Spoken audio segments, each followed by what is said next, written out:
Ho, ho, ho, everybody! It's Wes, Hank, and Andy! Coming at you live from the Great White North. Happy holidays from what I feel is the coldest place on the planet right now. Minus 15 cold, right now. We had it's a gross. serious drop. No, it's not true. No, what is true, we did have a serious drop in the temperature almost overnight. So we are woke up this morning to minus 20 and I think somewhere around minus 30 with wind chill. Oh, that's serious. Yeah, we're not there yet. Yeah. Which is okay because here in Ontario, the part where we live in anyway, we've been ridiculously spoiled with these great. I saw my lawn the other day. When we had a bit of a warm up. So, welcome to Sunday night. It is Fandom Crew episode 4. And this one is Can't Say I Remember No Attin. And if you are not, do they say that in the show though? I don't know. You might hear it. I know I'm they not said sure it in if this past one episodes. actually gets said in the show. I feel like when I tuned in on Tuesday night and Disney Plus has been good this time around, getting the titles out when the episode drops, not the next morning. Right. So when I saw it, and of course, the first thing I did was I chuckled to myself as I said, I can't say I remember no Attin, because he'd said it once prior to that. Yeah, he says it when they wake him up. Like, do you know how to get there? Can't remember. Yeah, it's a few times. I thought it was in the first 3 episodes, at least twice. I did not take a running count of the number of times that SM33 says that over the course of this episode. However, more than 3. I would say at least 5 or 6. It's close to that anyway. Listen, before we get on into the episode, it is the holiday time of year. So to all of you and yours from us here at Fandom Power, hope you have a wonderful holiday season, whatever you're up to. We are going to have a short break over the Christmas period. Andy, we're going to take Tuesday off because that's Christmas Eve. Got to set up traps for Santa. But that's not going to impact next Sunday. So Fandom Crew will roll as scheduled. Yeah. So before we get into the episode, I feel it's time for traditions. Of course it is. So let me turn that up. Let's have one of those bad Star Wars pirate jokes. I can't help it every time. Nice. Pirate. Yar. Gentlemen, in the world of fitness, what is a pirate's favorite exercise? Oh my. Fencing. Fencing. Oh, that's a good one. Sword play. Good one. Kegels. Caber toss. No, that's not right. Shot put with cannonballs. Shot put with cannonballs. Oh my. Ooh. Close here. Hand him over to load. It's planking. Planking. Yeah. Speaking of cannonballs, and this one, I love this one. This one tickles me because I learned this in the middle of the winter, in the middle of the training area when I was still in the military, standing on the kitchen trailer. The Navy cook told me the story of the cold enough to freeze the balls off a brass monkey. You know, like you've heard that expression before. You know what? I don't think I have. It's cold enough to freeze the balls off a brass monkey. You've never heard that? No, Yes, I was never. cold as a witch's tit. Yeah. You haven't lived until your tongue has been stuck to those brass monkeys. To the brass monkey, yeah. The question is, how cold is cold enough to freeze the balls off a brass monkey? The answer is cold enough to freeze salt water. The brass monkey is the thing screwed to the deck that holds the first layer of cannonballs. Okay. So when the cannonballs are all stacked up, they're stacked on a brass monkey. So if it's cold enough to freeze the cannonballs to fall off of it, it's cold enough to freeze salt water. Nice. I don't know what that temperature is, but it's cold. Chili. It's cold. Oh, that's corn. Find the controls and extend the bridge. That's worthy of one of those. I'd like to go around as I traditionally do on the show and just ask, what did we all think about, just lightly, scratchy off the surfacey, what did we think of Can't Say I Remember No Attin? Did somebody else write this episode? Robert Zemeckis, maybe? Nope, they didn't. They did not. Richard Donner? You caught that one. Hey, you guys! Sorry, I had to do it. Joe fan? You know, not not not terrible. Like it's still pretty good, but Yep. um, I don't know. Like, could it be the directing? Like, I don't want to blame anything. There's nothing wrong with it. It's a there's pace change, even though we're going into battle, and it doesn't. It's like I don't know. I didn't feel any tension Well, per se.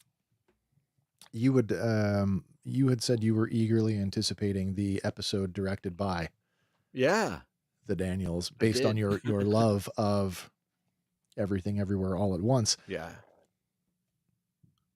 So not what I was expecting. No, I mean, I guess a little subversive. And the story's still kind of compelling. It just felt really different compared to some of the other. Well, to all. There was just like a sort of a chemistry in a package thing, and I wonder maybe could it be that this was the first episode filmed, Oh, or that's an interesting question. because you know how a group can Yeah, catch yeah, fire or absolutely. get momentum or Yeah, something. yeah. I'm not sure what I can't put my finger on it, but like if the other ones were 8s, this one's like a 6. My initial watch through, and I don't think the credits had finished rolling before I was in our group chat, and I said this is the weakest episode so far. Where are you at with it, Andy? I'm still at an 8. Save us. Oh, Save us. I'm still oh. at an 8. I got really heavy Back to the Future 2 vibes from this. You had Yeah. said that earlier in the And week, and I wasn't after- following on After rewatching, I am doubling down on that. that. Okay. It's like the point where, you go somewhere familiar, but nothing is right. It's all backwards, upside down. It's wrong. People who should be your friends are not.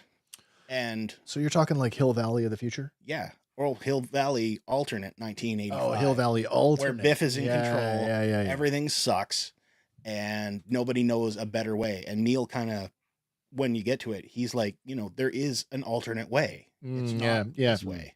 And though there's no time travel involved, I get the same vibes just because, like, if this planet is so close, geographically, physically Yep. It felt resembling super, it felt super time travel-y to me Oh my until we gosh. get to the supervisor's tower. Oh my gosh. So much side chat My this whole week. brain was time travel until that point when I was like, okay, maybe still, but definitely something else. Is that something we want to touch on now before we get into the breakdown, or do you want to save that? Because I think we should save it. Just hit it when it's organic. Yeah, okay. Don't let me forget, because I Yeah. know we had some pretty heavy conversation about what ifs and possibles on that, because episodes 1 to 3, I was like 100%, we are setting something up that originates in the High Republic. Mhm. Yeah. I'm not convinced that that's the whole truth anymore. Mm. Yeah. I felt like, funny you should say Back to the Future, Andy, because I Specifically did. too, though. Two, I did get a Back to the Future reference into the episode this week, that Nice. whether it was intentional or not, you can't help but notice it, and it's quite tongue in cheek and quite fun. Okay. I think there might be a couple, but I felt like, well, the ones that you got that I did not, let me know. will do. I felt like overall, just in general, I got it's kind of we've been going on this, like there's a dystopian underpinning here. Mhm. And I got Lord of the Flies kind of mixed with the bit of the Lost Boys from Peter Pan. Yeah. I definitely got some more Peter Pan. Yeah. Rufio. Yeah. Definitely got a lot Yeah. of Peter Pan vibes. All right. Well, listen, let's get into it. And like I said, don't let me forget. And anybody out there who's watching tonight, if there were details in the episode, references that you picked up on that we missed, make sure you drop them in the comments, because we want to know your thoughts as well.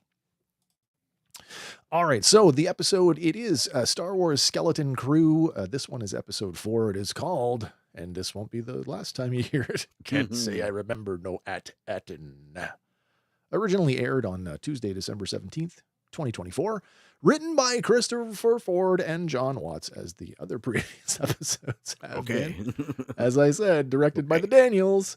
This one has an advertised runtime of 39 minutes, or an actual runtime of 30 minutes and 39 seconds without the bookends.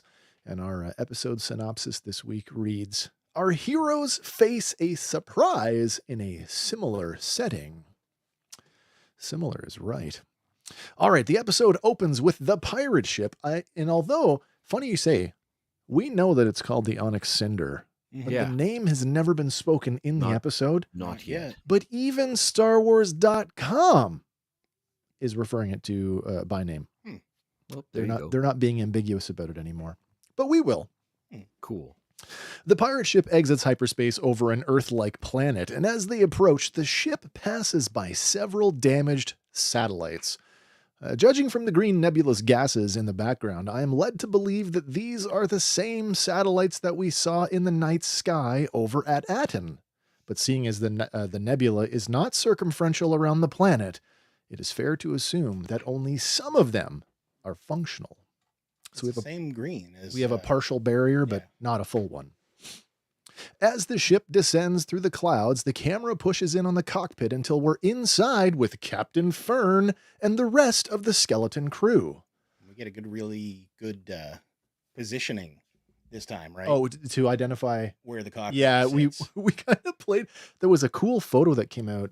Maybe it came out much earlier, but I had not seen it until earlier this week. And it was a shot of the filming model of the Onyx Cinder from the right-hand side. And it's like, where's the cockpit? Mm-hmm. It's on the left-hand side. Okay. Excuse me. Well, like kids at an aquarium, everyone is pressed up against the transparent steel of the cockpit, excited to be home. At the back of the cockpit, Jod revels at the thought of actually finding it. At Attin, Renaud's ghost, I can't believe it! Asserting her captaincy, Fern orders Jod out of the cockpit. He balks at her, thinking that she's not serious, but Fern pokes him in the shoulder and reminds him that he works for them. There's the first one you might have missed. Renaud's ghost. Hang on that one for a second. Okay. SM-33 at the controls shoots a look back over his shoulder. You were there, Captain Fern gave an order. The droid's now familiar stutter, reminding us that he's not functioning at 100%. Jod chuckles as he throws up a mock salute before turning to leave the cockpit. And the use of the left-handed salute adds to the mockery. Whether the kids get that or not, I got it. Well, then KB spots the suburban sprawl below, and the kids all get excited at the prospect of being home. Everyone, that is, except Wim, who dejectedly slumps back into one of the seats and laments just when things were starting to get fun. Suddenly, the control yoke is jerked from SM-33's hands, and the ship takes a sharp nosedive before leveling out again on its descent. Alarms begin to ring, and suddenly Jod is back in the cockpit. What's going on? The ship has been locked onto an autopilot landing sequence, and Jod wonders aloud, is that normal? Canceling the landing sequence, the droid resumes control of the ship and declares that he'll bring it in manually. Well, the ship descends into a thick bank of fog, and it sets down in the charred ruins of a suburban neighborhood. The ramp at the rear of the ship drops, and the kids wander out to investigate. You got that shot up in there in the top right there. I do, yeah. But that's enough for the kids to look down and say, oh, it's home. It looks like exactly like what they know. It looks like the cookie cutter of the neighborhoods of home. Brogu. Got Brogu in the house tonight, coming in on YouTube. Hello, sir. How are you doing? How you doing, man? Hank, you had just said possibly one to miss, and it's an easy one to miss. But of course, we dissect this stuff pretty hard. So when you're watching it with the subtitles, you find out that Renaud is spelt Renod, and of course that is Donner spelled backwards. Of course, Richard Donner.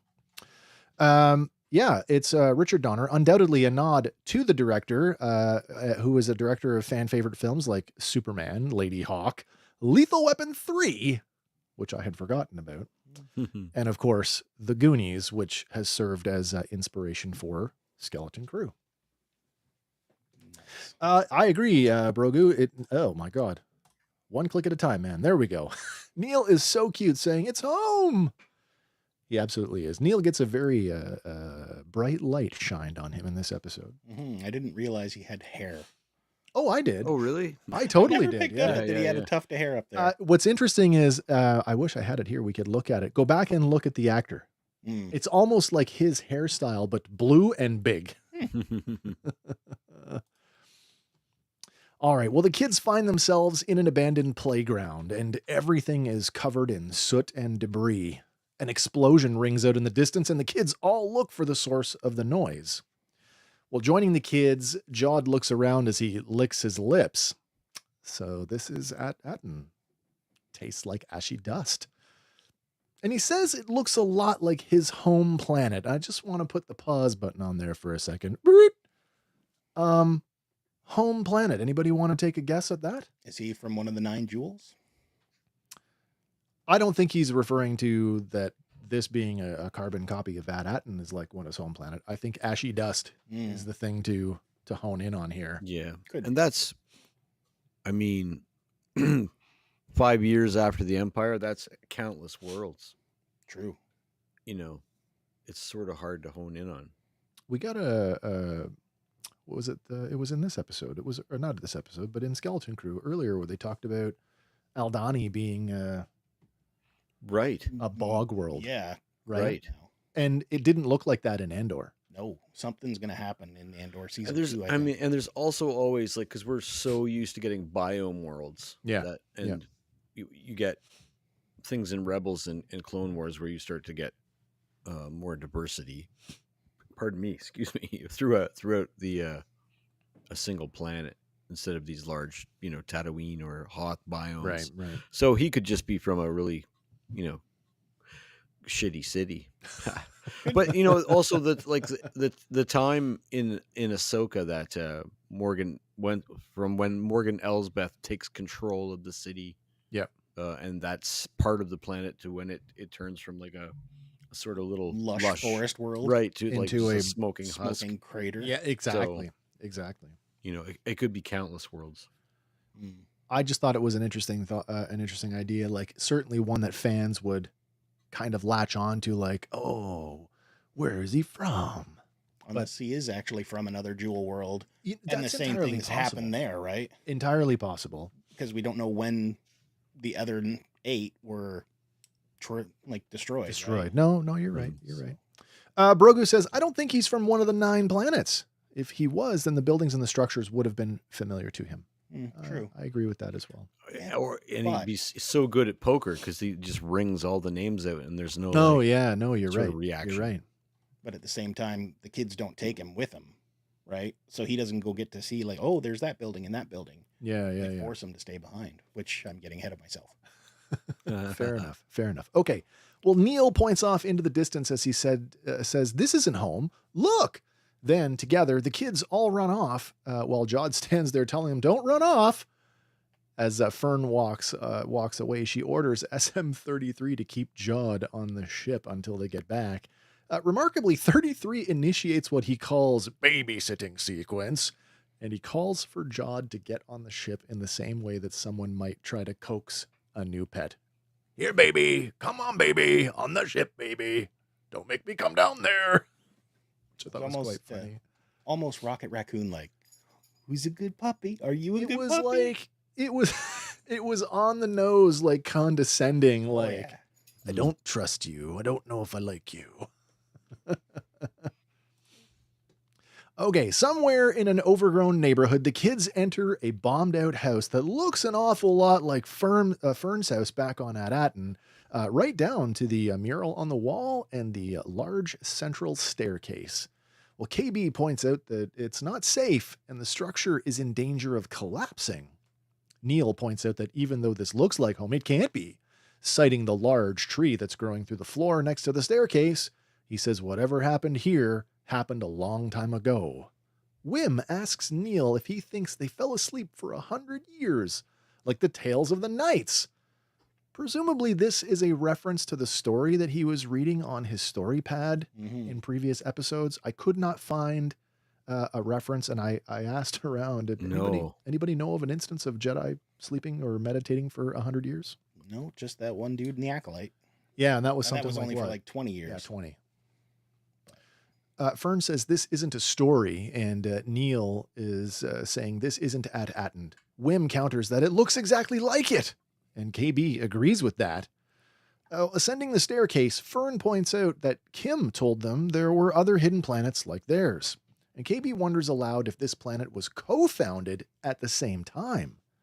Fern adds that anyone that lives here might know about their homeworld. There's an interesting choice of dialogue here. You don't co-found a planet. You colonize, you settle, you move to. You don't co-found.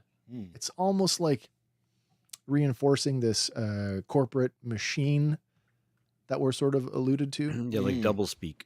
Yeah. The great work. Okay, so back on the ship, Jod rifles through the kids' belongings and dumping the contents of a backpack on the table. He rummages around through toys and other sundry items until he finds Wim's sock full of Republic dataries, or dataries, as Wim likes to call them. Pouring them into his hand, he bites one to check it for authenticity, and the chuckle that he lets out informs us of how surprised he is at the find. Now, some of you may be wondering, why do pirates bite their treasure? Make sure it's real. Well, historically speaking, a lot of coins were counterfeited. They were made of lead and they were colored gold, so that by biting them, it was an easy way to check if they were real. The softer metal would bend under pressure. Well, suddenly SM-33 is there. He takes Jod by the collar, pinning him against a bulkhead, lifting him off the floor. The droid calls him a thief. All the while, Jod reminds the droid that he's part of the crew. It's me. It's Jod. Coming to his senses, 33 places Jod back on the floor before apologizing. He says that being on Attin is affecting his memory circuits. Shocked at the revelation, Jod asks, "Is that the name of this planet?" The 33 confirms that it is, adding, "It is a dangerous place. I know it well." Jod asks 33 about Attin, and the droid looks him in the eye, saying that this planet does remind him. But before he can finish the thought, the bilge rat that lives in 33's head pops its head out of the droid's eye socket, squealing at Jod before retreating back inside.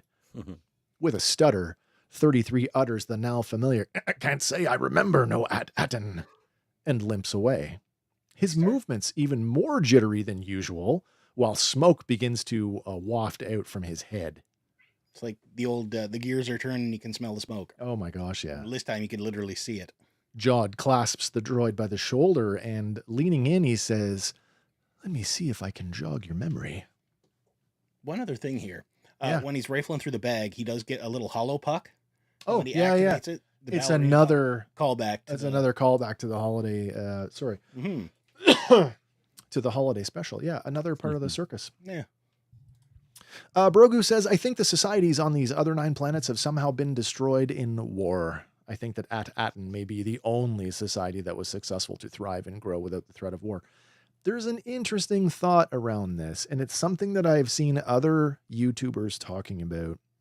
I wasn't going to bring it up, but seeing as Brogu has sort of broached it, have you guys heard the theory that perhaps that at Attin, think of them like competitive businesses, like corporate espionage, like at Attin is responsible for the destruction of the other 8.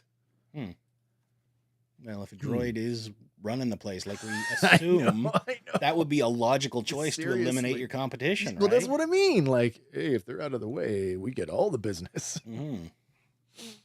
I don't know how much credence I put into that, but it is worth, sort of put it on the back burner to kind of go, okay, I'll put that in the maybe file. Yeah. Another thought could be the people that inhabit the planet, right? Like if it was founded and they put specific people there, like, okay, we can have Rhodians and Ithorians along with humanoids. Maybe they made a mistake and put like, Wookiees and, what's his name? I don't know, him. Their mortal bounty hunter boss. Oh yeah, Trandoshans. Maybe they put them on that planet and, they didn't go together. Here's my theory. Yep. Uh-oh. Oh, hang on a second. We're going to solo you for that one. Let's do that. Oh. Prepare your men for a surface attack. That's cool. We are going to get to that, especially in light of, like we've been talking about, this show. These? The show has been sort of suggesting to us that, like, Attin predates the Republic. We thought we're talking old Republic. So we just automatically assumed High Republic. Mm-hmm. But there's some visual cues on this episode that are contradictory, that suggest a whole other bunch of stuff. We will get to it. Brogu, call me crazy, but maybe the treasure is actually a beautiful planet that people can survive and thrive on. Maybe there's treasure on it, maybe not. Attin may be the treasure itself. I mean, I get it, but I'm sort of also tired of that trope in, knowledge was the treasure the whole time. Oh, well. Yeah. Your friends were the treasure. Give them some gold for a change. God Give damn me it. I think that's what we're going to run into here. Buckets and buckets of gold. I wanted Han to open those crates as he was loading them on the Millennium Falcon. Like, how much is in there? Yeah. That Pulp Fiction glow on his face. Yeah. But like the joke in the first episode, they're going to force you to go work in the mines. Again, I don't think that's a joke. You think there is a mine? I think there is a legitimate mine. That's not just Fern pulling it out of her butt? No, I think that's, she's been told that Well, to keep her in line. She did offer in another one of her tall tales, talking about what happened where the ship was buried. My grandfather told me. Yeah. What else did grandfather tell you? Hmm. Okay, so now back outside the house, the kids wander through the derelict neighborhood looking for other signs of civilization. Wim plays with a stick as if it was a lightsaber, while Neil complains about the smoke clogging his trunk. As Fern and KB talk about finding someone to help with directions, the group pass a small person who is hiding behind some debris. As the unseen figure moves from their cover, they accidentally spin a broken roof vent, and the noise is enough to alert the kids. Spinning towards the sound, Neil blurts out, "What was that?" And we cut to a wide overhead shot of the kids standing in the middle of the ruins. The fog begins to lift, revealing a large humanoid statue devoid of a head. The kids approach the statue, and they wonder aloud who that person might have been. A blaster rings out, and the bolt strikes the back of the statue, scaring off what appears to be a pair of convor owls. The kids, less KB, who just stands there staring, all duck for cover, but Fern pulls her down. Almost immediately, they are held at blaster point by a small child dressed in a flak vest and a full-faced helmet, carrying a crude blaster-type weapon. He jams it right in Neil's back. The boy demands to know, "What flag do you fly?" And the skeleton crew is confused by the question. As they back away with their hands up, a second taller child, armed and dressed similarly, flanks them, demanding to know who they are. Fern demands to know who they are, and the armed figure says, "They are Troik." The kids are confused, and they all talk amongst themselves, asking, What did she say? Then the armed figure lifts their helmet off, revealing that it's a young tween girl. Now, with nothing between them, she repeats herself, "We are Troik. If that Attin patrol gets much closer, they'll kill us all, no questions asked." She asks them one last time who they are. Wim enthusiastically introduces himself and immediately launches into questioning the girl. "Are you guys like an army of kids battling the adults for control of the planet?" And before the Troik girl can answer, Fern pulls Wim back. Well, then Neil steps forward, introducing himself, adding that we just want to find our way home. Off in the distance, something that sounds like a blaster cannon rings out, and the Troik girl beckons the kids to take cover, noting the enemy is approaching.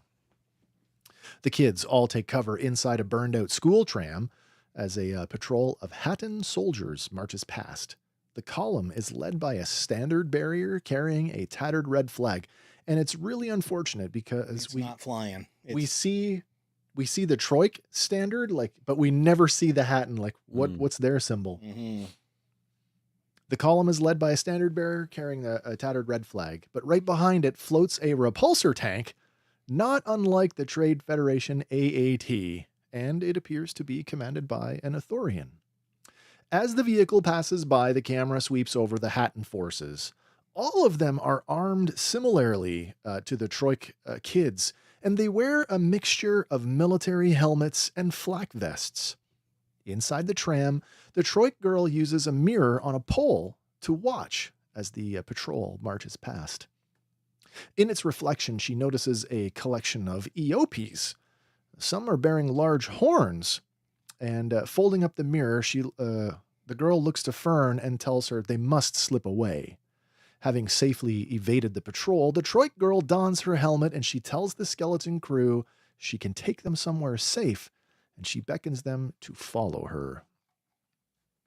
Let me just check in here. We got Retro Tinker. Phil the Retro Tinker. Hello, sir. Nice to see you. Josh, you gotta go. That's okay, man. That's all right. We'll see you. We'll see you soon. Mm-hmm. Soon. Yes, soon. In case I don't see you all. Merry Christmas and a Merry Christmas to you as well. Okay.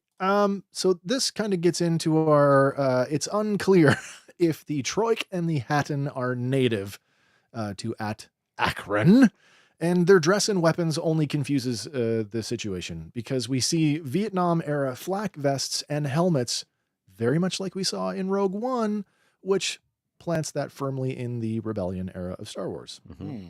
Mm-hmm. We also see Imperial Army helmets like we saw back in Solo, and the AT-ST driver from Return of the Jedi, right down to the goggles, also notably from the Rebellion era. At least one Troik is armed with a modified DH-17, but that tank is seriously Clone War era tech. Mm-hmm. Yes. So now I have no idea what's going on here anymore. Yes. Oh. So it's reasonable enough for me to think like a couple things sort of simultaneously here. Like maybe this world got found by separatists. Maybe it's separatist world. I mean, we're being led along that sort of path to think this was separatist or republic. Like, while the idea of separating from the republic's not new, it's, to go to war over it's pretty new thing. Like they split off, they made their own oh my god, their own body of government, etc. Sure, Like we see them at war, but they also were they had their own banking system, they had their own, there was a lot of things going on there. And it's not impossible to think that the maybe the worlds were found during that era. Yep. But then that the Empire would have also known about them, because the Empire was both sides of that war. This gets into the sort of the conversation we had earlier this week, and I did have to mention, and I should mention for the audience that, one thing that live action Star Wars has been doing, and we sort of keep that in the back of our brain, is that all roads point to somehow Palpatine returned. Yeah, this is it. Yeah. I think I said in the chat, they're pretty adamant about moving forward towards the sequels, and not backwards towards the High Republic, which is a theoretical. And they almost. I mean, in my opinion, they made a huge misstep going that direction. Like they might have had some cool sketches, but I don't know. Like you had said in the chat, there's been little that's like, oh my god, I got to jump on board this Star Wars. Yeah. And so maybe trying to clean up for something that didn't come off as good, like like working towards a future, trying to try to make it work really well. Certainly, we have a mixed mash of things. I feel like it's mostly humanoids wearing the Imperial style gear. Yep. And it really makes me go like, are these ex-Imperials? The other thing that sort of occurred to me is that like maybe there was a battle here, like the Empire and the Rebellion clashed here, because it's not unheard of, and we saw it in things like the Clone Wars and in the Bad Batch, that the transition from Clone War era tech to Imperial era tech was not overnight. No. And we know that both sides the rebellion used whatever they could get their hands on. Mm-hmm. Like, was there a battle here? And then like, maybe this is like some of the survivors or the descendants of the survivors, or maybe the kids that lived on at Akron have all now grown up in that, we now have to be militants in order to survive. Survive. And there's always the idea that this is an ancient thing still, Mm-hmm. and that these people have managed to take out all comers who have stumbled upon them. So a Confederate ship and they take it out, an Imperial landing party and they take them out. There's always that possibility that they're almost at face value what they appear to be, which are the descendants of the reaved planet, if you will. Like, perhaps to say, they pilfered all this equipment. To call them ragtag, I think, is an understatement. Oh, yeah. I mean, it just is this weird amalgam of stuff. And both sides are using the mixed gear. Like, it's the only thing that differentiates them essentially is their flag, the coloring. Yeah. Yeah. And the thing that might be for me the biggest indicator that it could be imperial in nature is that it gives me the same vibes as when we just visit Mandalore. Like just. Oh yeah, like, yeah. Because season 3 is happening concurrent with this, right? Yeah. Yeah. Now, no, there's no green glass. They didn't do that, but no orbital bombardment. But I'm reminded of Project Cinder, and like you say, all things point to Palpatine, and that was the contingency plan he had upon one of his deaths was to tear down the walls around him. The big, I don't want to call it a red herring, but I think the thing that keeps me going back to High Republic is the use of the term the great work. Mm-hmm. Is the great work, can you transpose that with the great works, plural, that are all those things that the Chancellor was working on at that time? I don't know. You can also radiate out from the center in all directions too. You can be working forward and backward at the same time. It's a huge universe. So I am more interested. For me, now that we're here, this is the most interesting thing of the episode to me, is like these two factions. What are their origins? That I'm interested in, because and why the little girl's not Twi'lek. That here's your budget, man. We'll get there. This makes me wonder about, are the other jewels, are they partially surviving as well? Is there similar, like, has life devolved on all these other worlds too? We have time to visit each of them. We might visit one more, get the vibe. I would hope so. For sure, we're visiting one more. If you've got coordinates to everything, but you'd have to visit them in a little more. You'd have to almost have a montage if a few of them weren't, eventful. Yeah, I agree with you on that. We still have that put a bounty on his head looming. Mm-hmm. Do you think we're going to get bounty hunters in the next? At some point. There's a ton sooner than later. There's a ton of fight scenes and dashing through corridors and stuff that was in the trailer that we haven't seen yet. That's right. So before you switch though, you had mentioned not seeing their mark. Yeah. The top left photo there. That's I scooped that. So this doesn't appear chronologically. I scooped some images just to put them all together. Okay. So that is a Troik. Okay. That's a Troik soldier. So is the fellow on the bottom right, and then the guys on the left. Those are your Hattons. Yeah. Okay. I just needed to like, I saw the blaster and went, oh. And it's funny. Last week you thought there was a DH-17, Hank. I did. I totally. This week there's a DH-17. I got it. I get my Christmas came early. Oh yeah. Zazel coming in from YouTube says, it seems the best action happened off screen this episode. Yeah, well said. Yeah, I think that's true. All right, I'm going to stick with this for a little bit longer because it was a bit of a rabbit hole. However, I think it's worth exploring. Troik. While there are no references for the word Troik in Star Wars, there are references for Troiken and Troika. And from what I read, it appears like those terms may be a different spelling for the same thing. Now, Troik is a planet. It first appeared in a flashback in a Star Wars Legends comic. That's Star Wars Republic number 36, The Stark Hyperspace War Part 1, published by Dark Horse Comics back in 2001. Said to be a planetary system in the Outer Rim near the Kolgana? Cholgana? Yeah, not Cholgana. sure.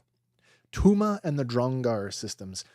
It is, however, the homeworld of the Zexto or the Schisto species, depending on how you want to pronounce that. Zizor, Shizor. Right. How do you say your X's in Star Wars? It's the home world or the home system? Home world to the Oh. Zexto species. So that's Gazgano, pod racer Gazgano there, in Right. case you've forgotten what they look like. Now, Troyken would join the new Disney canon in 2015 in the coffee table book Ultimate Star Wars. And it does appear on a map, as we see it right here, in the Star Wars RPG supplement Beyond the Rim. That's from the newest version of the Star Wars RPG published by Fantasy Flight Games. Now, there was a lot more on Troik than there was on Hatton's. However, and this could be just pulling at nothing. The only reference to the word Hatton in Star Wars that I could find is Matt Hatton. He's an artist who worked on 6 of the Star Wars RPG books and the now defunct Star Wars Gamer magazine, both formerly published by Wizards of the Coast. But Matt is also an accomplished concept artist, having worked on movies like I, Robot, Kingdom of the Planet of the Apes, Aquaman, and Pacific Rim Uprising. And I wonder if both Hatton and Troik are just little nods to the RPG. Could be. I do like because I see how they play with the Orbesh. I sometimes invert the names of these things and see if they spell it. You know what I mean? Like Donner. Yeah, that has me doing that stuff. You know. Yeah, spelling can be. The TRO is like a droid designation. Like I start looking at these things. Yeah. Don't think about it like that, kids. It'll hurt your brain. Well, Hatton, supposing Huts. What? Yeah. You know, like supposing both of them are, transplants from elsewhere. Yep. Could be a generational thing, and now it's just kind of devolved into, I'm sorry to say, Hatfields versus McCoys or Hattons. I was totally. Well, it's funny that you said that did cross my mind because there's dialogue coming up soon, like, oh yeah, when my father passes, I'll be the leader, and it's okay, how many times has that happened? But also there's dialogue coming up with that states like they don't want off-worlders, which is a sentiment shared by the Attin people too, right? Yeah, nobody in, nobody out. It's like forbidden. It's forbidden. Mm-hmm. A lot going on. Yeah, it's just unfortunately we weren't privy to how we got here. Yeah. Maybe these guys have figured out their planetary mystery. Maybe. And then, like in a Hatfield versus McCoy, side said we should deal with it this way, and this side said no, we should deal with it this way. Later and then on, they just start clashing, right? When we're going to meet her father here, the general, and when they ask him, he doesn't say we don't know. He's just like, we don't concern ourselves. Yeah. Like, is that supposed to mean we don't know, or like I know but I'm not telling you? Basically. Yeah, I don't know. I don't know who you are. I don't trust you with nothing. Well, led by the young Troik warriors, the Skeleton Crew are brought to a building that looks remarkably an awful lot like the school back home. Like the other buildings here, this one is also worn down and damaged. Is it Neil or Wim that calls it out? It's one of them like, oh my God, that's the school. It's a school, yeah. But the building is alive and it's bustling with Troik people, both adults and children. The crew is brought inside a large atrium that's converted into some kind of military headquarters. At the center of the room is a large table with several men seated around it. The Troik girl leans in to speak to the man who's seated at the head of the table. It's her father, and she tells them that a Hatton patrol has stolen some of their Eopes.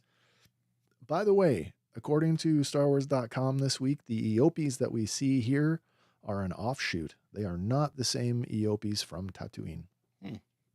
Also, the first time we've seen them with horns.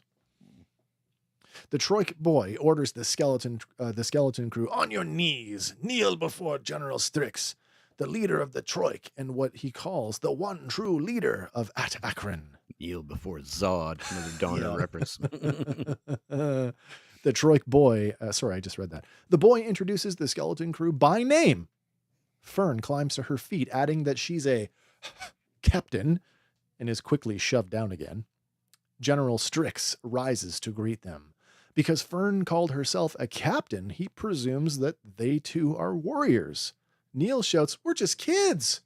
But the general informs them that here the Troik treat their children as if they were adults. They acknowledge their strength and help them to help themselves, which is doublespeak for you go first. Then, one by one, the general takes each kid by a hand and pulls them to their feet. He says, if we didn't honor our children, then my daughter, Hena, never would have saved you. General Strix calls them brave for wandering into a Attin zone, and he asks them what it is that they're looking for. Fern says they just want directions home, but the general tells them that the Troik don't concern themselves with off-worlders unless it's trading hides for ammunition. Wim asks about any ancient maps that might exist, and Hena says to her father, what about the Fallen Sanctum? The kids all perk up and ask what it is, and Hena says that there are old carvings with coordinates for other planets, and she suggests that maybe one of them is their home. Fern asks if Hena can take them there, but General Strix waves his hands and shakes his head. He says it is a distant and dangerous place, and they would not survive the journey. Wringing his hands together, he says they all have potential, and maybe they can be of use. He makes them an offer to train with his warriors, and then he'll decide if they are ready enough to brave the Sanctum. Fern tells him, we're not afraid, and Strix smiles as he strikes the floor with his metal staff. Now, the Troik, if you can see there in that shot with the table, they have at least 2 of the modified AAT hover tanks. So it's fair to say that this is a mostly fair fight. We only saw one Attin tank, which is the one on the left, by the way. That's a reuse of the same prop. Nice.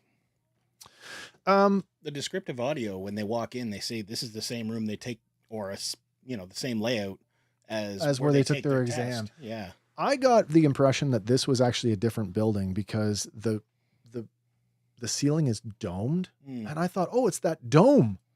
We don't know what the dome is. Shot. Right. Yeah. But no, it's still part of the I saw an Ithorian with almost like zebra stripes, and I've never seen an Ithorian with like the Ithorian on the roof when they come off the elevator. Like generally they're like uniform color. Brown. Yeah. But he definitely, so I wonder if that's a tattoo or I never thought just of that. neat when they shake it up a bit. Possibly. That's your instant reuse for the Ithorian that just came out. Oh my gosh. Yeah. Right. Repaint. Yeah. Right.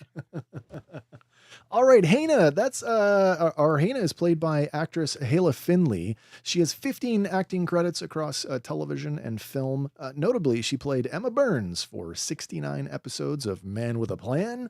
And more recently, she appeared as Echo Moon in Venom: The Last Dance. Now, General Strix is played by French actor Mathieu Kassovitch. He has 65 acting credits, mostly in film, and of those, most of them are French language films. But he did appear in The Fifth Element as the Mugger. Nice hat. Oh, that's a wicked scene. Yeah, he's that guy. He also played Hawker in Valerian City of 1,000 Planets. Now, small detail, we've already sort of talked about it and had a couple laughs, but traditionally, the French accent in Star Wars has been associated with the Twi'lek species of Ryloth. Did everybody become French just because the actor is French and it's easier to Frenchify them than it is to Anglicize him? I don't know. Her French was distracting. It was very thick. Very distracting. Huh? It was very thick with the accent. And it makes you wonder why nobody had a problem with Saul having a Nemoidian accent. Oh man. Yeah, it's tough. I always think about that stuff, sort of the technical production aspects. I immediately went to budget constraints. Like just slap some leak on these 2 characters. But is that too on the nose for Hera and her father's sham? Oh, I don't know. You know what I mean? Rebel group, father-daughter. Maybe. So maybe. But I mean, well, everybody on the side of the screen would be going ape crap for a father-daughter, Twi'lek, French accent, rebel kind of situation. Right. Here's a small detail. I didn't put it in my notes, but we can talk about it here. The staff that Strix is using. Anybody notice that looks maybe a little familiar? You really got to pull it for this one. Sand Trooper, Oh. dewback, mount. Oh. But like double the length of it. Right. It kind of looks like that. I actually thought it was the tip of like a Starship blaster cannon that had been cut off. I'm like, oh, it's an X-Wing cannon. No. No, I think it's closer to the Stormtrooper, to the staff that the dewback rider carries. Okay, so inside the converted school atrium, now supervised by Hana. Oh, what happened here? Did I go too far? Maybe. Did I skip a thing? Oh, no, I didn't. I skipped my notes. Here we go. Back at the ship, Jod leads SM-33 by the arm down the cargo ramp, asking him if any of this reminds him of Attin and any treasure. 33, seemingly beginning to remember some details, says, yes, a tower. But he's still quite foggy, and he asks, what was I supposed to remember? He says that he remembers... I like that he says, I remember warriors like these. Yeah. Goes Snuck right over past his them, head. we did. Goes right over his head. But then the dense fog begins to clear a little bit, and Jod is surprised to see that they are now surrounded by roughly a dozen Hatton warriors. One of the men, armed with a blaster, asks him, what flag do you fly?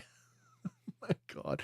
Is that like, that's how we meet? I think that's how you identify your clan from Yeah, another clan, I guess right? so. Mind you, it's, again, keeping with the pirate thing. What flag do you fly? Yes.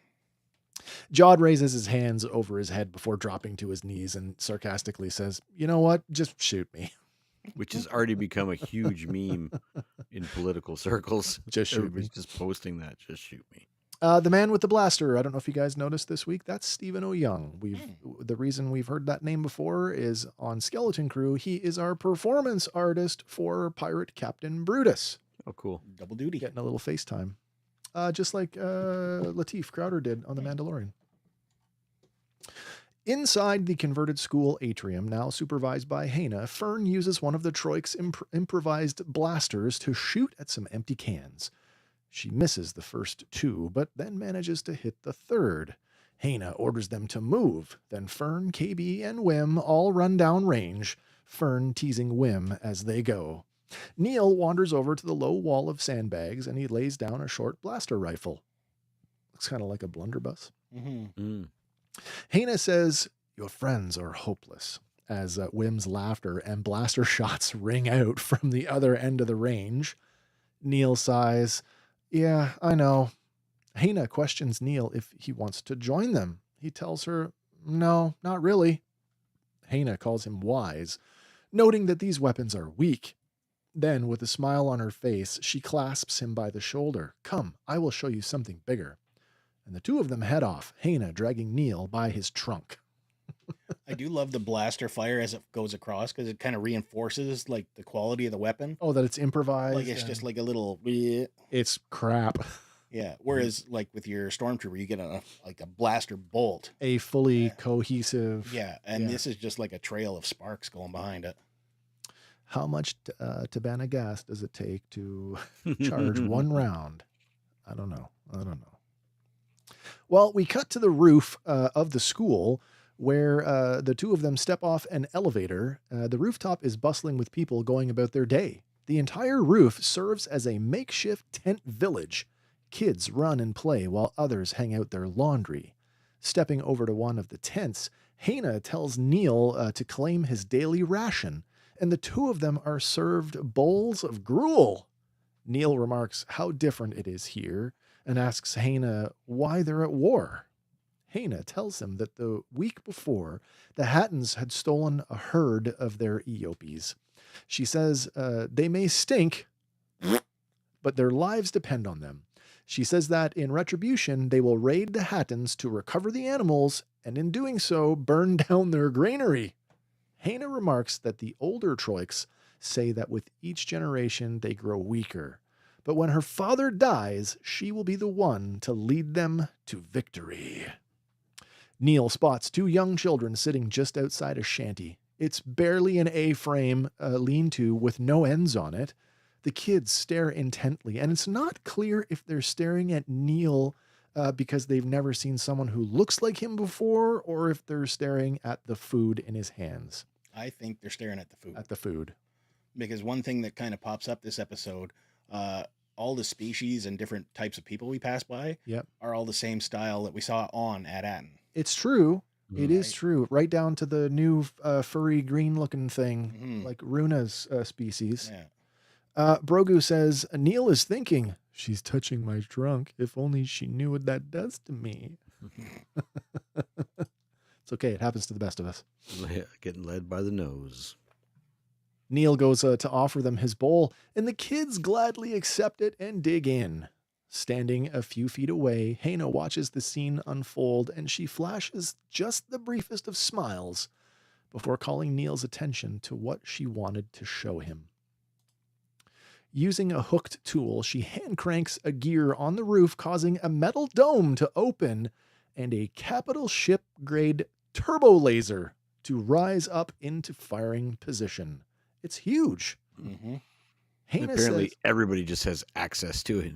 Well, I got something for you. Hana says that this weapon from the old days still works, and its strength is what keeps them safe here. Do all schools have a turbo laser hidden in the roof? I want to go back. Does the school on Attin? Yeah. Is there a little dome thing on top? I was thinking while I was watching it the first time, like building your tent city on the roof isn't exactly the most strategically sound thing when you have a geodesic dome underneath you. No, and where's the dome now if they're on the roof? But and then I was thinking, okay, well, so maybe there's no threat from the air. Yeah. Mm-hmm. Then a turbo laser would certainly, it's a pretty good deterrent. I mean, you could certainly use a tank like a howitzer and lob shots at a fair angle and maybe hit the roof, but this turbo laser's got the high ground. Well, we saw it in the Clone War. We definitely saw it. The Republic did have blaster artillery. Yeah. So like the idea of lobbing stuff is not foreign. Yeah, it is weird. I think of rooftop defenses as being anti-air as well. So I assume that that's what this serves.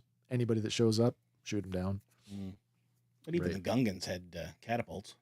Oh, they did. Yeah, so Neil says it isn't fair that Hana and her people shouldn't have to be at war all the time. Pointing to a nearby building, he says, on my planet, that's where my mom works. And one day when I'm done school, the supervisor will offer me a job there too. And he adds, it's peaceful. Hana furrows her brow as she asks, so there's no combat on this at Attin? Neil tells her no, but they do have slapball. Waving his arms around to simulate the game, he tells her, I'm one of the best players. It just looks so ridiculous. Something just occurred to me while you were talking about that. What's that? What if like the culture destroyed itself? Like, what if everything is identical because it's like, like cookie cutter? Like, this is attempt number 8. We've tried 7 times before, but we've had to scrub the whole thing. And maybe Attin is attempt number 9. I think you're onto something like there. that popped into my head there, and I don't exactly know why, but like if they are cookie cutter, Attin is the planet that has accepted subservience, right? Like we're happy to continue what they tell us to do, whereas the rest of these planets might have figured out the big secret behind the great work. Yeah. And then, let greed take over and. Yeah, sometimes things occur to me and I'm not exactly where they came from or what they mean, but that one feels kind of good in my brain. With that in mind, though, is that consistent with all 9 planets existing on this ancient scroll? Jewels. Oh, that's a good point. Jewels of the Republic. That's a good point. Simultaneously existing. Yeah. And like if every one of them was in peace and harmony, that would consist of like a jewel planet, right? Mm-hmm. Everybody's peaceful, everybody's working, there's no hunger, there's no homeless, there's no war. You imagine, or at least I do anyway, that these 9 planets were all sort of utopian, like at Attin. There's no war, everybody's at peace, everybody has a function, we all lead prosperous lives from the highest high to the lowest low. Exactly. I mean, I've got about 9 games on Civilization going at once at any given time anyway. So it could all just be a simulation. It all makes sense to me. Works. Brogu says, I'm sure this big gun exists on Attin. And that's funny because I got a comment. You guys remember our fan Darkholder? Yeah. I got a message from Darkholder earlier this week talking about the episode, and he theorizes, and I'm inclined to believe him, that at some point we will get to Attin.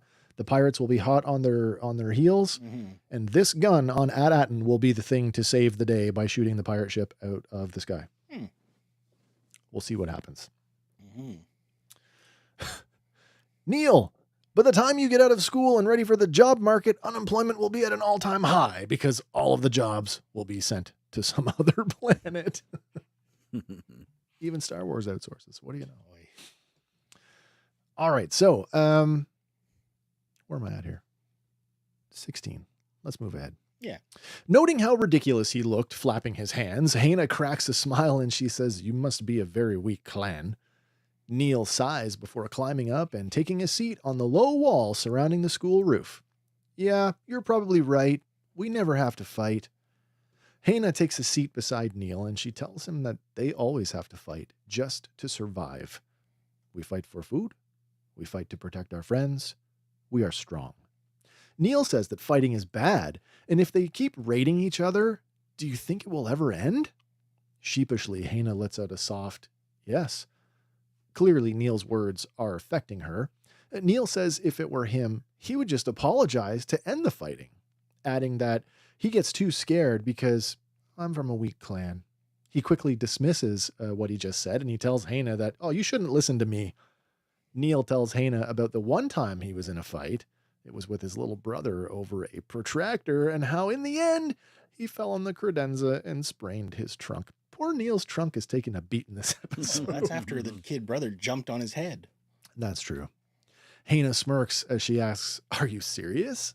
Neil says that he is, and the two of them share a laugh before Neil slides over a little closer to Hannah. Hannah tells Neil that she's never met anyone like him before. Aww. Look out, Runa. You got some competition.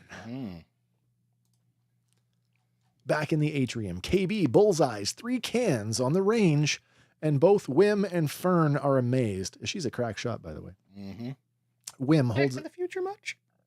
What? Crack shot. Oh, yeah, I guess so. Oh, from playing... Part 2. Yeah, no, playing that... This is a baby's game. He talks about playing that game, yeah. Yep. Wim holds up his hand to high-five her, but KB is slow to respond to the cue, and she awkwardly holds up her hand to mirror his before he gives her the slap. Tech much? Yeah, no, totally. Hannah and Neil return from the roof, and Wim is excited to show Neil what looks like a heavy repeating blaster cannon. Wim cranks a dial on the side of the weapon. This is the Back to the Future moment that I couldn't help. That's all I see is the speaker. Cranking it up. He cranks the dial on the side of the weapon before firing it, and the blast knocks him flat on his back, sending him sliding across the floor. This is something designed for Wrecker. But then, well, this is a mounted, like this should be on a tripod. Yep. But then General Strix arrives, and with a smile, he remarks how Wim is training with spirit. Picking him up off the floor, he places a blaster staff in his hands before addressing the rest of the skeleton crew. He says the time has come. Captain Fern and her crew will now prove their worth by leading them into battle. Fern tries to talk her way out of it. She calls the general's offer very gracious, but she holds out the staff, trying to hand it back. But the general's smile fades from his face as he strikes the floor with his staff again, and his entourage all start shouting in unison. A little bit of 300 there. A little bit, yeah. Brogu says, the show has shown me one thing. Neil is a lover, not a fighter. He had eyes for the alien girl in his school, and now he's falling in love with the beautiful French girl. You go, Neil. Okay, later on, the skeleton crew lead the advance of a force of Troik warriors, General Strix among them. Wim whispers to them, just win the battle, and they'll take us to the Fallen Sanctum. KB says that's crazy, and that when the fighting breaks out, just drop your weapon and follow Fern. But then one of the Troiks orders them to be quiet, that talking about desertion will get them shot. Oh, okay. One of the warriors with a sensory device calls a halt. Using hand signals, he gestures to the rest of the Troiks, and they all fan out into smaller groups and take cover. Strix steps forward to appraise the situation and then orders the kids to scout ahead. But when the kids hesitate, once again he strikes the ground with his staff, and the Troik soldiers all aim their blasters at the kids. Well, the kids all step out into the street. KB asks Fern, how are we going to run away from this? But Fern has no answer. As they inch forward, Wim looks back to see that Neil is frozen in fear a few paces behind them. He calls out to him, but Neil can't move. Well, then Hannah steps out and she says that she will go with them. Strix does not approve. Neil tells her that you don't have to do this, but Hannah says that she thought he might be nervous, adding that when she feels this way, she finds it better to be with a friend. Neil is surprised that he called her a friend, and Strix, not pleased with the situation, snarls at his daughter. Very well then, go. Then the two of them move to catch up with the others. Neil says, this isn't right, and not just because I'm scared, because I am, but because I don't want to hurt anyone. He says that the real brave thing to do would be to make peace. Suddenly, a voice rings out, sounding something like some kind of animal call. The kids all aim their weapons into the fog ahead. Then, out of the fog walks Jod. He's carrying a blaster staff of his own. The kids are shocked to see him, and they lower their weapons. Jod raises his hands in a gesture of surrender. Then SM-33 comes lumbering out of the fog behind him. Jod calls out to the warriors down the street. You're the Troiks, right? He gestures with his thumb pointed back the way he came. I believe these belong to you. Then, making the same animal call, which I will not do because it was crazy, the same animal call that the kids had heard earlier, a small herd of Eopies trots down the street past the kids. Do you think that first animal call was him using the Force, like Obi-Wan does with the Great Dragon call? Or do you think that was one of the Eopies? I believe that was him walking down the street using that call to move the animals. Yeah. And why is he wearing Lando's blouse? He's been wearing it for like a whole, 2 episodes I just now. really noticed it this one, though. I was like, wait a minute. But if you watch the pants, he's got the Han Solo He's stripe. got the Han Solo from Return, because they're brown with the yellow stripe. With the yellow stripe, yeah. So someone's been pilfering the Falcon. Mm-hmm. Is it still a Corellian blood stripe if it's yellow? Or security. I mean, they bounce back and forth a bit on that. Yeah. It might be Corellian security. Well, later on, Jod and the general, they share the warrior's forearm clasp handshake thing. Mm-hmm. The general says that they are in his debt and he should name his reward. Strix offers them weapons and animal hides, but Jod points to the kids. These four, the little ones. Strix orders the kids released and they join him on the street. Fern is humbled that he actually came for them while Neil crashes into him head first, throwing his arms around the former pirate captain. He shouts, "We're saved!" Jod pats him on the shoulder and pulls Wim into the hug as well. The kids all thank him, and Jod downplays it. Yeah, of course. As they turn to leave, Strix asks Jod if he's sure about not wanting the Troik's best hides. Jokingly, he answers, "How many hides are we talking about?"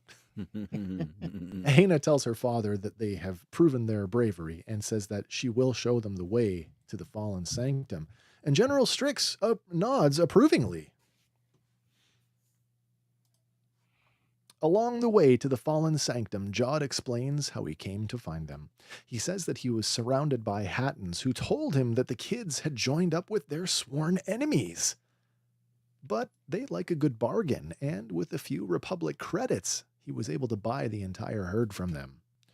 Wim asks Jod if he stole his lunch money, which he scrunches up his face before saying, "Yeah, but it was to save your lives." I have a question. Yeah. I have a question for the writer. Yeah. For the writer. What good is money to these people? Why would they trade something practical for money? That's kind of weird. Shiny things. It's super weird. Maybe they could use the money for with other traders. Oh, okay. right? Because they did Well, or the Strix said, bartering for only ammunition. with off-worlders That's what I mean. Like if a ship shows up, I have real money. to pay them for something. As it occurs to me, maybe it's worth something because it's their currency, right? Like they Oh, yeah. probably shared a currency with Attin. I would think that, yeah. I mean, Mhm. again, Jewels of the Republic. It just seems to me that Republic credits would be sort of Yeah. the order of I the just day. feel like when the apocalypse happens and you try to buy something off me No, with money a 5, money becomes kind of it ain't useless. happening. Yeah. Yeah, things become much more tangible. What's real? What can I hold in my hands? And Eopi's, like, that's a big deal. It would be, yeah. Yeah, you got hides and meat and transportation and beast of burden. And I thought they smelled bad on the outside. That's because they do. Housing. Sleeping bags. That's Yeah. the joke about they may smell bad, and you hear they use the same fart cue that they used from the Phantom Menace. Right. Yeah. Did you steal my lunch money? Yeah, but it was to save your lives. Hena cuts in and she tells them, there lies the fallen sanctum. It turns out it's their version of the supervisor's tower from back home. And like a broken record, 33 repeats himself again. Can't say I remember no Attin. The group heads off towards the tower, but Hena tells them that she cannot go any further. Neil, he tries to convince her to go with them, and he says that there's lots of room at his house back home. How sweet of him. Mm-hmm. Hena says that she needs to get back to aid her father, but one day, when she leads the Troik, she'll remember his ways. She smiles at Neil as she tells him that she can see that his weakness makes him kind, and her world could use some kindness. Neil doesn't know what to say, so Hena tells him, "I'll say nothing," before kissing him on the cheek, and then rushes off to rejoin the clan. Neil watches for a moment before Jod calls them to catch up. And with a bit of a flair, that's twice now she's done that. She did it on the bus, where she did like the big power slide across the bus. Mm-hmm. And now she leaves with a flip. Gotta leave them wanting more. Hey, do a flip! I'm reminded of Jack Black driving around L.A. in his car, videoing kids skateboarding, and he's yelling at them, "Hey, do a kickflip!" And if they did a kickflip, he was handing them like a skate. Here, have a skateboard. Nice. Do a flip. Okay. Well, they all ride up the elevator to the top of the tower. And at the top, it appears to be one large central chamber ringed with columns. Each column has a name and coordinates carved into it. It would appear that these are the 9 jewels of the Republic. And they are... I should have wrote these down on the screen. It's at A2, A-Y-T-U-U, at Akron, where we are right now, at Aravin, at Arisia, at Akoda, and at Attin. Missing a couple there, aren't we? At gmail.com. Well, that's the ones that we have right now. Yeah. Except that the coordinates to at Attin have been blasted at gmail.com. That almost went. You almost I'm didn't sorry. grab it. The coordinates to Attin have been blasted off the column. Fern wonders who would do such a thing. And then 33 blurts out plain as day, "I did it." And he did it when he was here before with his old captain. On the words "old captain," the camera flashes to Jod, who has this like steely blank stare. Mm, Do they know each other? maybe. You know, that thought occurred to me. And you go back and you watch I think maybe the last episode. There's a moment when KB sort of stands up fully in front of him. Yeah. And Jod like laughs like he knows something that nobody else in the room knows, because that's a pretty menacing sort of situation to be in. And he pats him on the shoulder like it's no big deal. Yeah. There's, The whole patting the droid on the shoulder, though, like I got that it was sort of the Jack Sparrow, like, "Oh, I would talk you out of the gold in your teeth if I could," kind of thing, right? I mean, it's one of many possibilities, and they've set a few of them up really well. And I'm not even sure that I would be disappointed by any of them. No, me neither.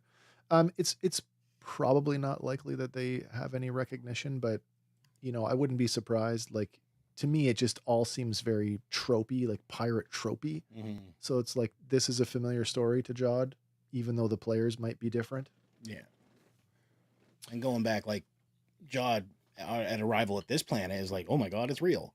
Yeah. And if that was the case, I think he would have known Attin was real. Unless he's just trying to oversell it. Right. You're right. Yeah, that's very true. My money's still on Wim's dad. Wim's dad is being the yeah, he's the ultimate bad. Angrily, Fern presses the droid for more information, but he just glitches and repeats the now very familiar "can't say I remember, nope." You know what it is. Angry and upset, she runs off to be alone. KB wonders if they can fix his memory, noting that it's only a couple million lines of couple million circuits. Yeah. While Jod sarcastically pats Wim on the shoulder, good luck with that. Now, there is a familiarity in this room, and it was quite easy to miss if you didn't notice, but there's a one shot over, like an overhead shot. It's the only shot in this sequence that we get of the floor.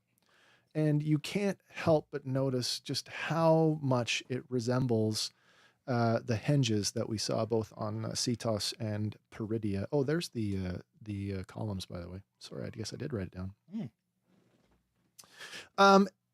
It becomes even more likely or more connected if you count the columns lining the room as the monoliths on the hinges, and I can't help but wonder if these are connected. This makes me, and this is something we talked about, Hank, that whole time travel thing. And I for one, I said it, I'll say it again. I don't want time travel in the conventional sense in my Star Wars. I feel that is such a Star Trek thing. That being said, we did talk about earlier this week, going back to that High Republic thing and the Great Works, and how one of the Great Works was responsible for the destruction of millions and billions of people. I did question about the Nile and their access to these hidden hyperspace routes that allowed them to seemingly move around sort of undetected and get the jump on people. It's true. I wonder if Attin and the other 9 jewels of the Republic exist extragalactic, the same way that Peridia does. And that when we've traveled through hyperspace, we aren't aware of it, because why would we? They are actually traveling through these hidden hyperspace routes that the Nile were using. It's all good math. I just, with the presence of the droid tanks and the Imperial armor and clothing, it makes me feel like if it's extragalactic, like people are just stumbling upon this regularly. That's true. So I tend to think that like that circle is less to do with like the Jedi temples and more to do with like the idea of a star map. Oh, that's exactly what I meant. I didn't have any Jedi connotation right. at all. Yeah. Just strictly as a navigational tool. And I don't know if you grabbed it, but I had sent that screen grab from the trailer. Oh, I did not. Where the kids are like clearly together with their parents in a room, fresh room, just like this. Yeah. That has the coordinate markers surrounding them, shiny gold. We haven't seen that yet, obviously. My guess is that's probably towards the end. We're back on Attin. Right. Who's behind the curtain there, Wizard of Oz? I don't think it's going to be extragalactic, though. No. Just because Kay the Owl would have, like, flipped a lid. Like, oh, crap, you just found this outside of our galaxy? That's where you're from? Okay. Yeah. I accept that. With all the data pads and all the knowledge you're right. got, right? You're right. Oh, right. That's a good point. I accept that. Damn. That's right. I'm here. Rain on your parade. Thank you. Thank you for reining me in. Oh, that's logically sound, though. That'd be like, Jod's variation of finding Attin. No, that's true. That is true. All right. Standing in front of one of the tower windows, Fern stares out as she cries. Wim tries to console her. Fern says that he should have been captain. But Wim says, I wouldn't have gotten us this far. But then Fern remarks that she just led them into a battle and nearly got them all killed. But Wim says, well, we made it out. And he thinks that she'll think of something because she's amazing. Feeling the weight of the world, she says, you can't just say you'll think of something like I'm supposed to solve everything. I'm not a droid. I don't just do whatever I'm told. Click. Ding! Fern starts to walk away, but suddenly stops. Her eyes flash as if a light just went on in her head, and she runs over to KB, who's now trying to examine SM-33's empty eye socket. Facing the droid, Fern commands it to tell her, where is Attin? 33 repeats his log line. Can't say. KB asks Fern, what are you doing? And Fern says, droids do as they're told, and proposes that SM-33 can't say anything about Attin because he was ordered not to. I do love what he says to KB, though. When she's trying to examine, he's like, get away. Oh, yeah. Like, is he actively trying to stop her from repairing his circuits? Or I wonder if that's also part of the can't say anything. Yeah, which that's not going to, well, we'll find that out maybe in a future episode. Maybe. Certainly you're not going to just switch him back on without taking some precautions. Maybe the master villain of the whole thing is the little bilge rat. Oh, you're going to say that? No, you're not. Tweak. Yeah. Tweak. That would be super cool if he were the captain. I would buy that. My God. Captain He was Snowball. crazy. Oh, man. That's pretty cool, actually. Rick and Morty reference there. Is a hoojib. Oh, wow. That would be awful. No hoojibs in live action Star Wars. All right. He can't say anything about Attin because he was ordered not to. Adding that she uses the same trick on her nanny droid at home, which we all thought was super clever. Mm-hmm. Oh, I'm gonna override my Rosie. There we go. Foreshadowing. Fern asserts herself over 33, reminding him that I'm the captain, and she orders him to run a memory override. I'm adding, the captain now. You remember everything about Attin. The sound of servos and gears winding up inside 33 echoes, and the droid cocks his head to the side as he exclaims, "Ah, yes, I do remember Attin." He tells them that he was here before with his former captain, and in this room, the captain killed all the crewmen that saw the coordinates to Attin before ordering him to destroy the coordinates and to forget everything. But he also ordered 33 to kill anyone that should come poking around looking for the treasure. Touch Back of to the one-eyed Future Willy. much? Yeah. Oh, in what sense? I was told by this old man if a wild-eyed scientist or a kid ever came looking, I should kill him. Oh, right. I never thought it'd be you. It's pretty much verbatim the tale of One-Eyed Willy. One-Eyed which is Willy. Pretty much verbatim the tale from Treasure Island. Yeah. Jod, acutely aware that the situation has just turned lethal, tells Wim, hand me the blaster. Jod tries to shoot the droid, but the blaster malfunctions and does not fire. SM-33 extends his limbs, growing to full battle size, and he utters, pull them apart, limb from limb, his tone having turned maniacal. KB and Wim tuck in behind Fern, and the three of them try to back away as the droid looms over them. Fern tries to order him to stop, but the three of them end up tripping over some rubble and fall back onto the floor, unable to complete the order. And even if she could, would he respond? I don't know if he's answering this one. Because this is a pre-existing order. The tone, like, I know that they're supposed to convey the fear to the kids, but like even me watching as an adult man was like, oh shit, Mm-hmm. This is bad, really bad. His voice changes completely at one point. Oh my God, yeah. Yeah. From across the 33 towering over them raises his arm over his head to smash them as he repeats himself, limb from limb. But then a rock flies in, hitting him in the head. Ding. From across the room, Neil shouts at the droid, leave him alone! The others stare at him bewildered. SM-33, now focused on Neil, shouts, limb from limb, as he trudges across the room to attack Neil. But just as the droid reaches Neil, Jod rushes him from behind and with a dramatic dive, trips 33's off switch, and he powers down, toppling over Neil, landing on his knuckles in a crawling posture. Climbing to his feet, Jod dusts himself off as he remarks, always go for the off switch. The other kids all slide in around Neil. Wim exclaims, you saved us! While KB says, that was very brave.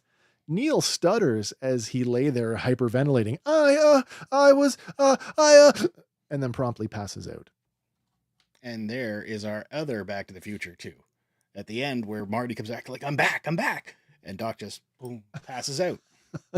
Okay. The kids try to rouse him, but he's out. The Skeleton Crew theme music begins to rise, and we cut to black. And that is episode 4. Can't say no, I do remember. I remember it. I do remember. I remember it well. I will never forget it now. I don't think I wrote it down every time he said it, but I definitely made a note of like, oh, he's saying it again. The thing. What's funny is I actually, because it's in the title of my notes, I actually I copied and pasted every time he said it, so I didn't have to type it again. There's a hotkey for it. Now that we are through the episode, what do we think now? Still loving it. So you came in at an 8. I did. Hank, you came in at a... I was at around a 6, but maybe 6? that was a little bit... I'm around a 7.5. It's still a good time. It was a little clunky in spots. I feel strongly that maybe it was one of the first episodes filmed because they certainly have got their chemistry a little bit more together. Hard to say, but I'm still enjoying it. I still got great hopes. There's nothing to lose, and it's a fun ride at the end of the day. I'm not, I definitely feel we're at the midway point. Like we're at episode 4, right? So we are the midway point. We are halfway. Yeah. But like, just like Back to the Future 2, that's the midway point where, we're left at the end. What are we going to do next? Wait, what? So what? Wait, what? There's a Back to the Future 3? There is. Kay says, wishing everyone a very Merry Christmas. Hope Santa is good to all of you. Ho, ho, ho. Next thing you're going to tell me that Marty wears a pink cowboy outfit in it. I know. And calls himself Clint Eastwood. Yeah, I don't know. I mean, from Calvin Klein to Clint Eastwood, I think that's an improvement, to be honest. I mean, yeah.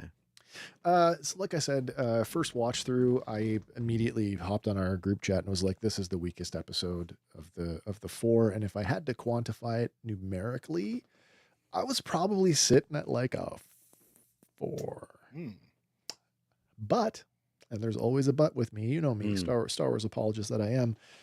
Over the course of writing my notes this week and really chewing on those weird time space details, extragalactic, inside the Star Wars universe, Clone Wars, Rebellion era, the Empire's been here.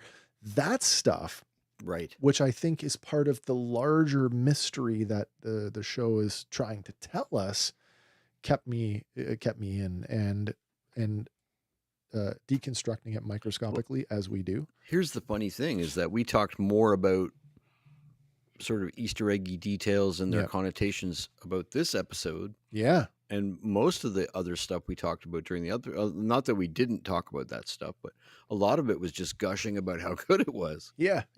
So this, in a way, this elicited a better conversation. It definitely, I am way more forgiving of it the second and third time around. And now having gone through it and now having been able to talk to you guys about it.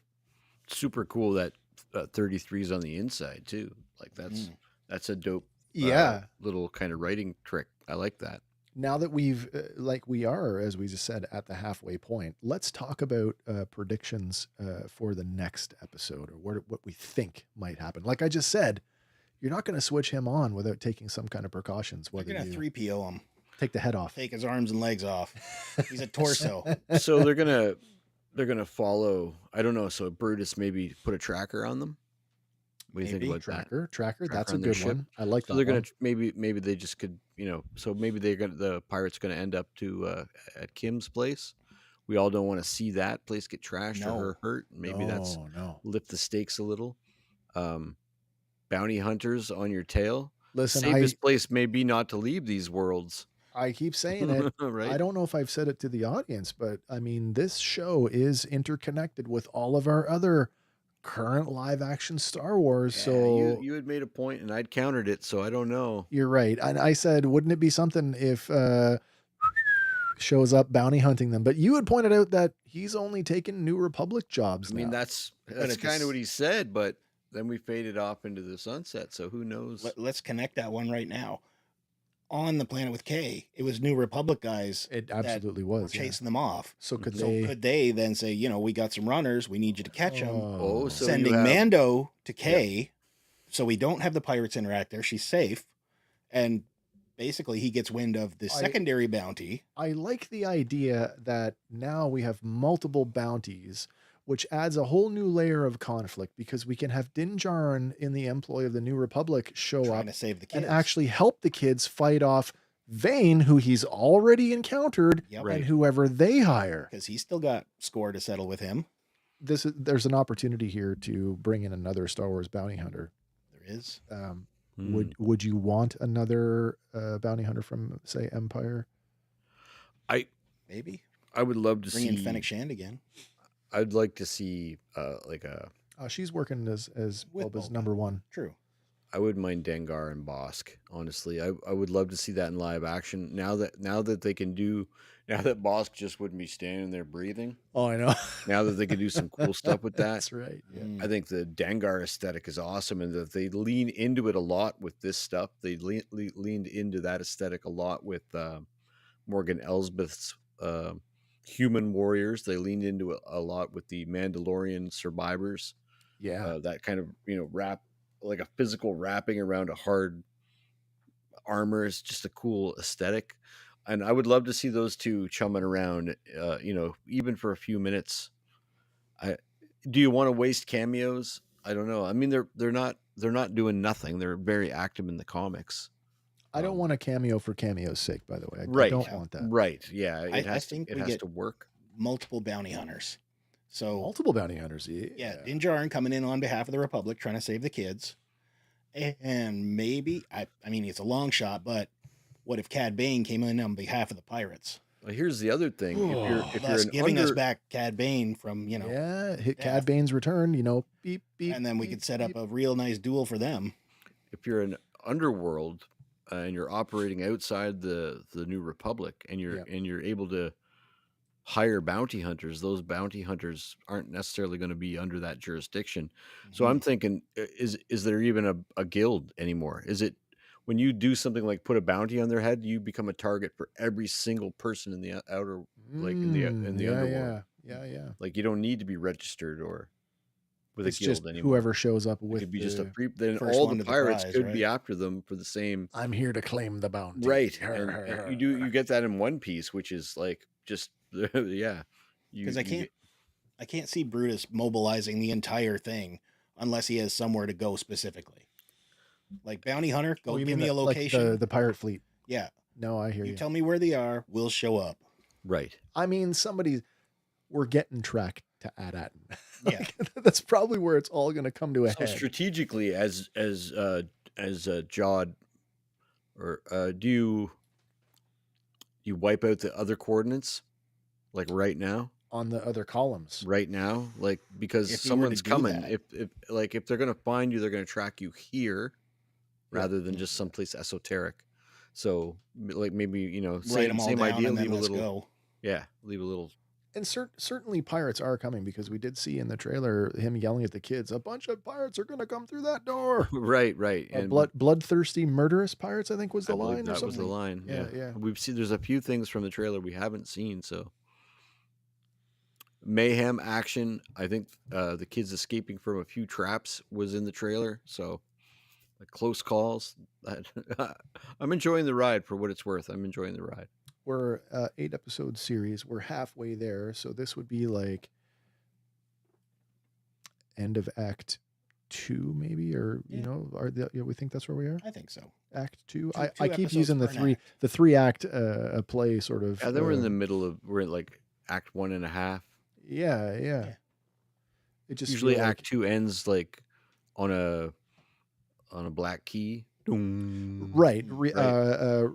Up the tension, introduce new conflict, that sort of thing. And I feel that's where we're at now with 33's turn. Episode, right? Yeah. Because I mean, maybe he knows another guy, and we end up getting our little he Jod. Oh, okay. Like, I know a guy that can fix SM-33, Babu and we end Frick. up. Listen, we go find Babu Frick, who turns his brain off, resets him. Literally, I said to my wife, I'm like, we need another one of those. Hey! Yeah, exactly. I mean, I love that little bastard. That's almost Mando adjacent. Mm-hmm. there's a bunch of I'm out, Anzellans. There's a bunch of Anzellans living on Navarro. Mm-hmm. Right. Let's go to Greatest Navarro. droid smiths in the world or in the universe. They are. They are. I love it. We got possibilities. Lots we of do. them.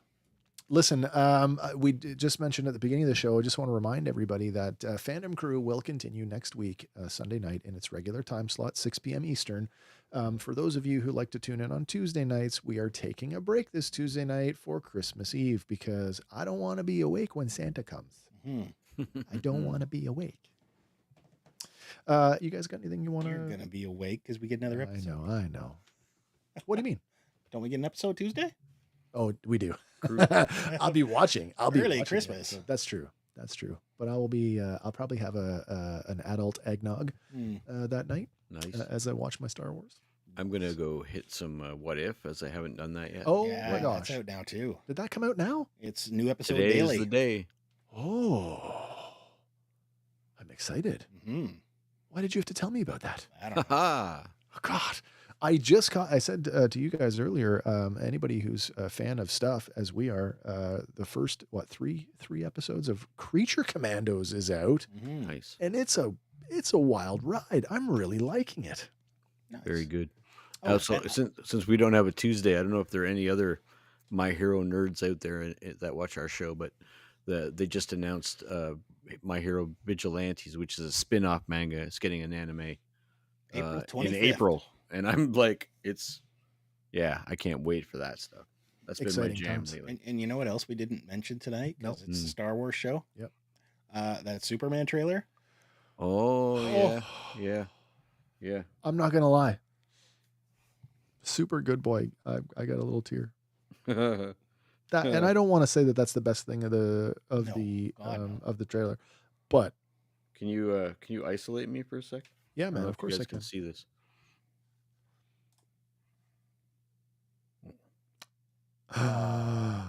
I saw that today. Yeah, That's so good. cute. yeah, man. That is so cute. Super good boy shows up. Clark is clearly wounded, and he tells him, "Home, take me home." And his voice and everything, and I'm just like, ah.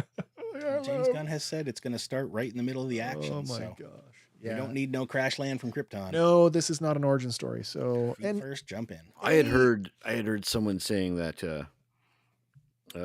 there's I can't recall the comic, but it's a specific comic where it's like a Superman reboot from a few years ago, and you guys being better DC guys, and Yep. and certainly Andy being a better DC comic guy than I am, but it's essentially that Luthor finds out that Superman is from Krypton before he does, and uses that to turn the world against him.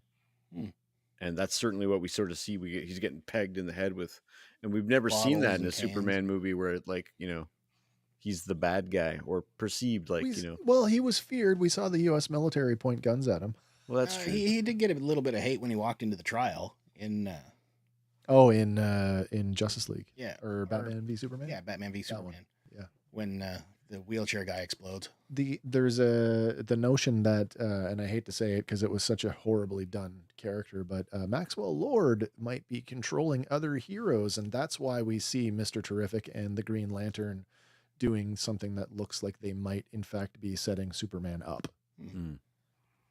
Whether that's true or not, I don't know. Well, when they do go in there, he's at Slag Industries, so I mean, listen, I don't want to talk about how awful the Nathan Fillion's hair looks like, but he looks like a proper arsehole. yeah, he does. So Yeah. I mean, I know some people are comparing him to Farquaad? Farquaad. Fester from Fester, Addams yeah, Family. I saw that too. Then there's the other one, the dude from Saturday Night Live. the Oh, weird hair. Oh my God. Or Jim Carrey in Dumb and Dumber. Nice. I don't know. all bad haircut, all bowl cut jokes aside. Yeah. He's comic accurate. Mhm. I hope that there's another suit in this movie for him. Mm. I'm not a big fan of the suit. However, Well, the suit we do see them, they're a team.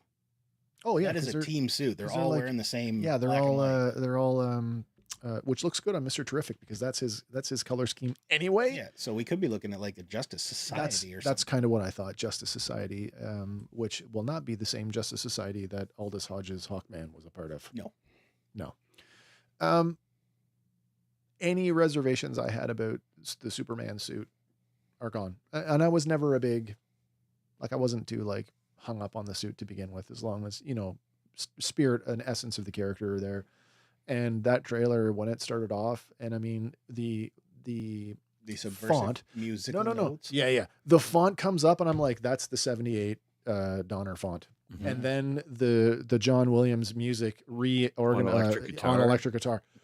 Oh, I cannot wait until that music is made available publicly because I will just binge the crap out of it. And then I'm watching the dog pull him away and I'm realizing this is the same son of a bitch that made me weep like a baby in Guardians 3. And I'm like, I don't know if I want to be in public for that anymore. But can I do this again? I don't know. You rotten bastard. Well, I mean, I squeezed a few tears out at home watching it, and I knew that it was because we got that the motion poster, and we got just a hint of music, and then it's like trailer the 19th, and then it's like tomorrow. And as soon as I woke up, I'm like, go downstairs, turn on the TV, play the trailer, and I'm just like,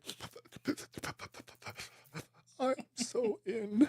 And now I feel like this is Top Gun. Oh, by the way, Top Gun Maverick gets a reference. Yes, it does. Top Gun Maverick, which was my most anticipated movie for 3 years. But now, I had just said to Andy in a previous Random Fandom how I was starting to feel like the superhero fatigue was a real phenomenon and that I was starting to feel it myself. Yeah, fully. And then this trailer comes along and instantly, this is my most anticipated movie of 2025. It's forcing you to hope. They've hit all the notes that make you hope this is going to be incredible. Isn't that the thing about Superman, though? I love everything that Superman represents, that he is a moral paragon who, it's in the vein of good guys wear white hats. There's no gray area. And, Superman's humanity always makes him one of the best superheroes. And I really hope that it looks like that's what we're going to get. Mm-hmm. And a bunch of action to go with it. And a kaiju. At least one. Anyway, for the amount of Star Wars that we talk, there's a little interlude for all you DC fans out there. Mm-hmm. Any more before we sign off and say goodnight? I think that's it. Yeah. I sincerely hope that you all have a wonderful holiday with your family and friends, and look forward to seeing you guys back here next week. I know it's only a week from now, but take some time, recharge, rejuvenate. And no Random Fandom this Tuesday, but we'll be around. We'll be in the socials. Don't forget, like and subscribe, all the social media stuff. It is free. It's an easy thing to do. If you feel so inclined, you can check out our Patreon. There is just a single subscription tier there to help us produce the show. Am I missing anything? Merch site still on merch sale. Shop. That's right. Yeah. Check out our merch shop. There's 141? Only 141 designs there for you to choose from. If you're in the States, you might even get it before Christmas. Don't forget to our US viewers, there is a free shipping threshold with tpublic.com.